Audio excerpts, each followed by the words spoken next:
안녕하십니까. 미주미의 장우석입니다. 반갑습니다. 새해 복 많이 받으십시오. 이제 연말 얘기부터 좀 먼저 좀 네, 해볼게요. 연말, 예. 연말에 뉴욕 증시가 거의 축제 분위기였잖아요. 그리고 너무 좋았죠. 네, 부사장님께서 어느 정도 좀 예측도 하셨고, 그래서 네. 어떻게 지켜보셨는지부터 좀 여쭤볼게요.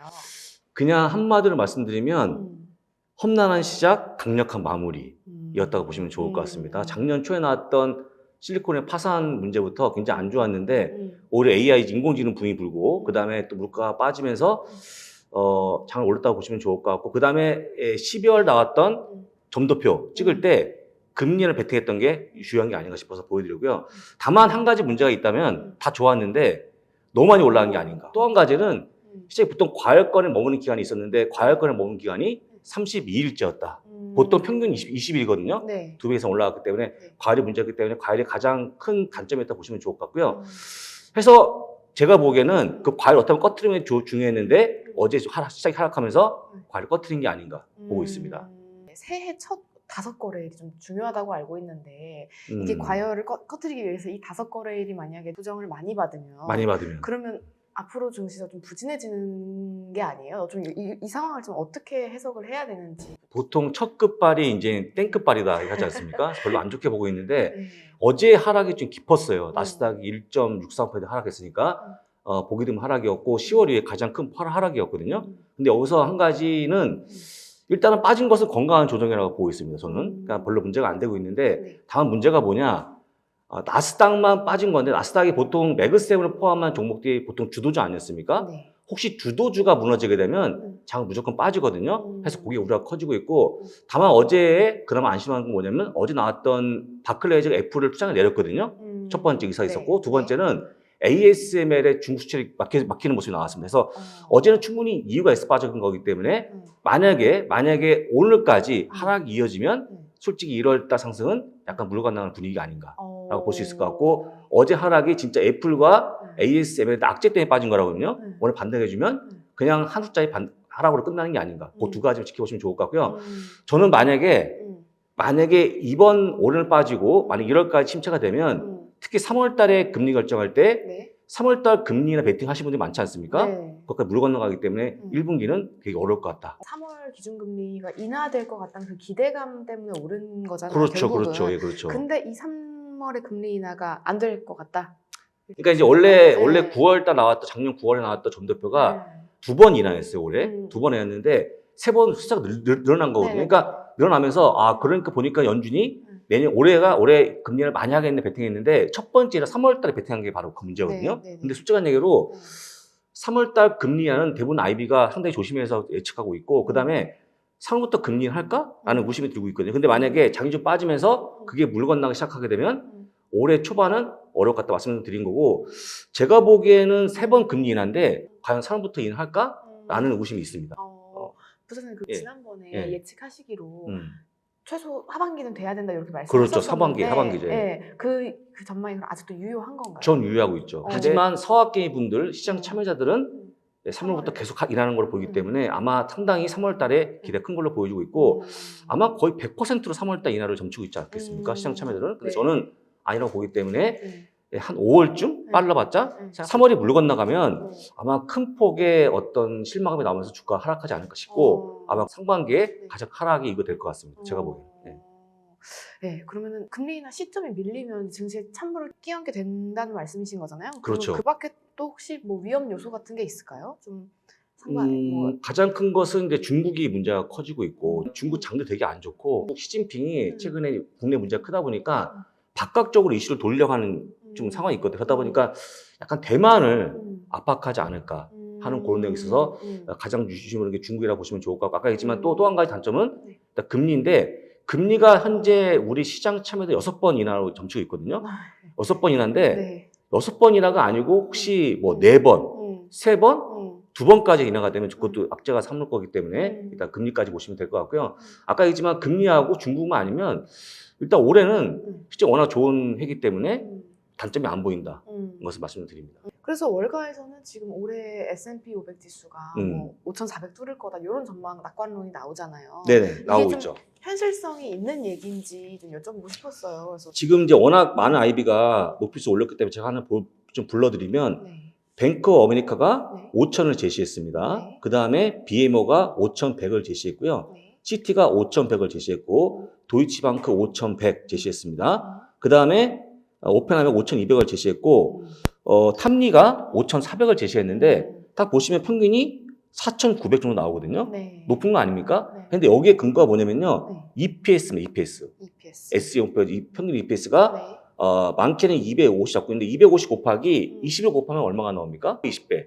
5,000 나오죠. 5,000. 나오죠. 5,000. 그래서 여기에 근거는 뭐냐면요. S&P 500의 평균 EPS 곱하기 펄을 계산한 거기 때문에 만약에 여기 260을 잡는다 그러면 260 곱하기 20은 5,200 아니겠습니까? 네. 그래서 이 근거는 EPS였다고 보시면 좋을 것 같아요. 실적. 네. 이게 단점이 뭐냐면요.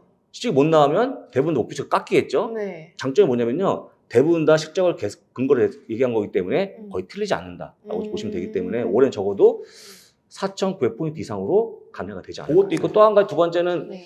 사실은 지금 미국 GDP가 네. 3분기에 4.9% 나왔는데 4.9%면 높은 거거든요. 네. 4.9% 나오는 국가가 없어요. 네. 그래서 제가 보기에 미국 경기가 워낙 좋기 때문에 경기가 더 감안된 것 같고 또 한 가지 지금 노동시장이 강한 모습 보여주고 있는데 실업률이 4% 이하 아니겠습니까?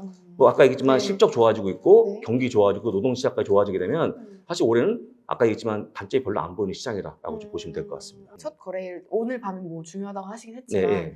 이게 지금 이렇게 뭔가 하락세를 보이면은 안 좋을 거다라고 말씀하셨는데 지표가 또 잘 나오면 뭐 어떻게 되는 건가요? 지금 뭐냐면 네. 왜 안 좋냐고 얘기했냐면 어제 네. 빠진 종목이 대부분 매그세븐 위주의 종목이 네. 하락한 거거든요. 네.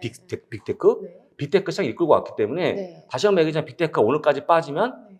좀 안 좋다고 얘기한 말씀을 좀 드린 거고 네. 실제 지표가 좋아진 것에 따라서 빅테크 움직이지 않습니다. 빅테크는 거의 수급사 움직이는 거기 때문에 아마 제가 보기에 빅테크 종목을 보시면 상당히 좀 수익이 올라가지 않았겠습니까? 네. 빅테크에 보유하신 분들은 대부분 다 매도 버튼에 손을 올려놓고 상황이거든요. 네. 여차 팔려고. 네. 그래서 이따가 말씀드린 대로 만약 오늘까지 빠지면 수많은 물량이 나올 거로 예상한 거기 때문에 좀 불안하다 얘기한 거고 나왔던 지표는요. 웬만하면 잘 나올 거기 때문에 전체 시장 올리는 효과는 있다. 다만 매그세븐에 대한 우려를 얘기한 거니까 그 차이점을 좀 비교하시면 좋을 것 같습니다. 올해 이제 미국 대선도 치르잖아요. 사실 이제 대선이 있는 해는 보통 증시가 좋으니까 전체적으로 봤을 때 아이비들의 말대로 증시가 좋다고 평가를 하면 되는 거예요. 대선을 네. 앞둔 해도 네. 시장이 중요한 호재로 삼고 있는데 평균 6% 이상 좋아졌거든요. 좋아진 건 맞는데 두 가지가 있습니다. 일단 첫 번째는 돈이 풀리니까 되게 경제가 좋아진다는 효과도 있고 네.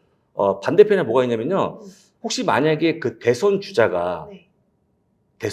트럼프라고 하면 네. 그거에 대한 또 좀 약간의 좀 문제가 있어요. 그러니까 사실 2016년 당시에 네. 트럼프 당선 시기에 증시가 확 빠졌거든요. 선물이 빠지는 모습 보이는데 아시겠지만 트럼프에 대한 약간의 단점이 좀 많은 분 아니겠습니까? 불확실성이 크니까. 네, 그래서 장단점이 있지만 일단은 원래 선거해는 좋았지만 만약에 그 당사자가 트럼프라고 그러면 양면처럼 장단점이 같이 보유하고 있다라고 보시면 좋을 것 같고 제가 보기에는 장점보다 네. 단점이 더 크지 않을까라고 좀 보고 있습니다. 당선되면. 왜냐면 워낙 불확실성이 큰 사람이고 두 번째는 뭐냐면 또 자국 보호만 외치는 사람 아니겠습니까? 네, 그렇죠. 해서 올 수 있을 만한 그런 문제 때문에 다시 한번 중국가 더 큰 격을 질 거라 하면 좀 장이 좀 하락할 수 있지 않을까? 그런 우려가 있다는 것 좀 말씀드리고 제가 보기에는 가장 큰 점은 아마 시진핑과 뭔가 적대시하는 그런 모습이 나오면서 지금 찬물을 끼얹지 않을까 그런 우려가 있다는 것도 있습니다. 가장 중요한 거는 기업들 실적이잖아요, 결국에는. 그렇죠. 네. 네. 그래서 매그니피센트 세븐스탁 같은 실적은 어떻게 좀 전망이 되고 있는지 그리고 애플 실적에 대한 우려가 나오면서 결국 어제 장 빠진 거잖아요. 그렇죠. 그래서. 아이폰 수요 부족에 대한 기사가 나오는 기업입니다. 네. 항상 안 좋았거든요. 네. 아이폰 나올 때마다 안 좋았다고 얘기하고 항상 안 좋았기 때문에 그냥 어제 나왔던 바클레이즈 내용은 그냥 간과하시면 좋을 것 같고 스킵하시면 될 것 같습니다. 가장 중요한 게 뭐냐면요. 애플이 이번에 비전 프로가 1분기에 나오거든요. 그러니까 비전 프로에 대한 기대 한번 가시면 좋을 것 같고 네. 전반적으로 매그7에 대한 실적을 제가 보여드리면 네. 이건 제가 숫자를 보고 말씀드려야 되는 거니까 네. 애플이 약 7%가 이익이 증가한다고 얘기하고 있고요. 네. 마이크로소프트가 8%, 아마존이 27%, 알파벳 20%, 엔비디아가 무려 66%가 올라간다고 보고 있고요. 메타가 21%, 테슬라가 27% 올라가기 때문에 평균 25% 이익이 증가한다는 거.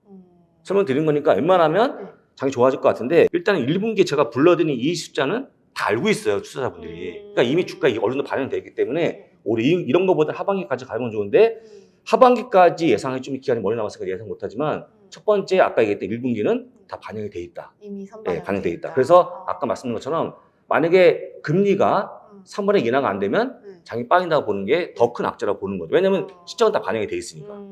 그 포인트 잘 구별하시면 좋을 것 같고요. 그래서 아까 보여드렸던 주요 IB들 EPS 모습은 전체 1년을 생각한 거기 때문에 약간 차이가 있다는 걸 설명드리고요. 지금 벌써 이제 금리 인하에 어쨌든 부사장님은 그렇게 생각 안 하시지만 3월에 금리 인하할 거다라고 다들 생각을 하다 보니까 네. 금리 인하기에 좀 성장 여력이 있는 제약 바이오주에 벌써부터 막 되게 시장에 관심이 되게 쏠리잖아요. 그래서 이쪽에 추천할 만한 종목이 좀 혹시 있나? 금리가 빠지면 가장 좋아진 업종이 뭐가 있냐? 바로 헬스케어라고 보통 보이는데 네. 헬스케어는요. 작년에 올라간 종목이 딱 두 가지밖에 없습니다. 첫 번째 일라릴리.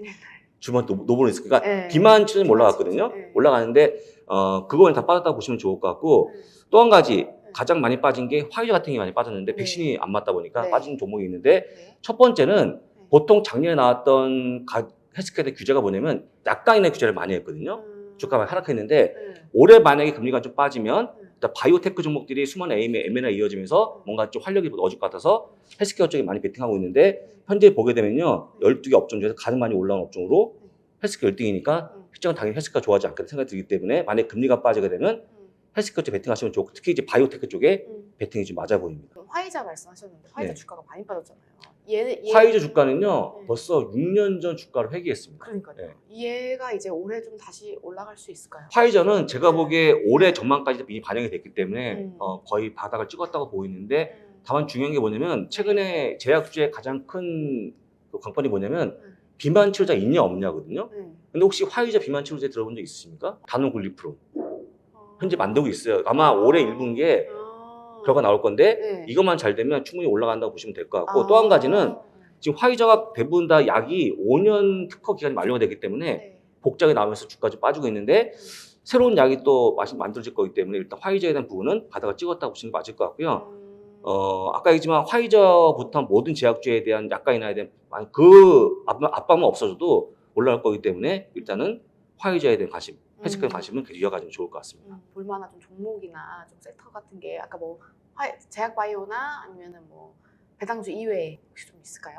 비빅테크? 비빅테크. 안 빅테크? 그러니까 나머지 매그7인데 493개 종목 아니겠습니까? 나머지 493개 종목에 대한 관심이 있으면 좋을 것 같고 제가 보기에는 충분히 성장 대비 가치 종목이 반등하지 않을까 싶고 어제도 딱 그런 모습이 나왔거든요. 어제 올라간 종목이 뭐냐면 헬스케어, 에너지, 금융, 소비재 종목들이 올라갔거든요. 그래서 워낙 많이 빠져있다 보니까 더 올라가다 보니까 그런 종목들이 좀 상승할 것 같으니까요. 그쪽으로 보시면 좋을 것 같아서 말씀을 드린 거니까 다시 한번 얘기합니다. 헬스케어, 에너지, 금융, 소비재 종목을 기억하시면 좋을 것 같아요. 좋았고 했는데 아예 연말부터 이 랠리에서 비껴나가 계시던 분들도 있을 것 같아요. 그래서 지금 물론 떨어지긴 했지만 그래서 이제라도 이제 올해 전망이 좋다고 하니까 진입한다고 하면 타이밍이 언제가 좀 좋을지. 사실 제가 이제 오늘 그 얘기를 좀 강조하려고 했는데 지금 성학개미는 미국장이 중개한 지 지금 20년째 되고 있는데 11년 만에 순매가 전환한 겁니다. 그러니까 되게 특이한 케이스예요. 보통 20년밖에 안 된 시장은요 계속 주식을 모아가는 과정이 있거든요. 근데 한국만 성학개미가 주식을 팔고 있는 상황인데 제가 보기에는 조금 미국 시장을 잘못 파악한 게 아닌가. 왜냐면 다 올라왔다, 끝났다라고 보는 것 같아요. 그러니까. 근데 실제 아까 보여드렸지만 현재 S&P 하단 최고치 거의 근접한 상황이고 솔직한 얘기 실적 아까 말씀드렸지만 실적 보게 되면 5,000포인트 갈 수 있는 상황 아니겠습니까? 해서 좀 많이 마음이 아픈데 현재 상황을 보여드리게 되면요. 현재 지금 성학개미는요. 7조 원 주식을 팔고 있습니다. 어떤 시점이 중요한 게 아니고 제가 보기에 성학개미 분들은 오늘부터 미국시 달리보시면 좋을 것 같고 상승을 다시 한번 간다고 생각하시고요.